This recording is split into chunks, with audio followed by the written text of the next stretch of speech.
కావాల్సింది నోటీస్ ఇస్తాను, రావాలి, వచ్చినప్పుడు మనకు పోతాను, ఇన్వెస్టిగేషన్ ఏం ఆధారం ఉంది దాని ప్రకారం చేస్తాను. మనం అదేం అట్లా ఏం లేదు, మనకు కావాల్సిన వాళ్ళు రావాలి, తీసుకొస్తాను, ఏముంది చట్టం.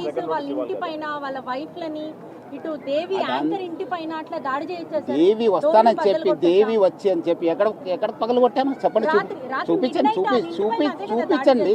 వస్తానని చెప్పి సెల్ స్విచ్ ఆఫ్ చేసుకుని వెళ్ళిపోతే ఎట్లా? కావాలి కదా మీకు మీరు కరెక్ట్ ఉంటే రండి, ఇన్వెస్టిగేషన్కి సహకరించండి. మీరు తప్పు చేయకపోతే ఎందుకండి భయము? ఎందుకు భయము? మహిళా ఆఫీసర్ని ఇట్లా పరిస్తారా? ఏం ఆధారం ఉంటుంది మీ దగ్గర? వాళ్ళు ఎట్లా జీవించాలి?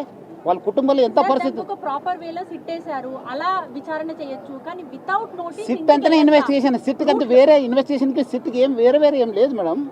సిట్ ఎందుకు వేయాలండి నోటీసు? మనకు కావాల్సిన వాళ్ళు పిలిపిస్తాను, ఎంక్వైరీ చేస్తాను, మీరు రండి, పిలిపించినట్లు రావాలి కదా. ఎందుకు పారిపోతున్నారు? ఏదో నేను బ్యాంకాక్ వెళ్తున్నాను సార్, నేను ఇప్పుడు మీ సిఇఓ గారు ఎక్కడ ఉన్నారండి? రావాలి కదా.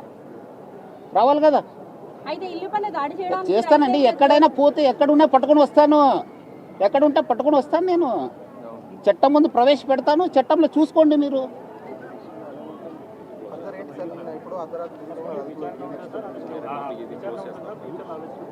ఏది చట్టం తన పని చేస్తుంది, కావాల్సిన వాళ్ళందరూ కూడా తీసుకొస్తాను.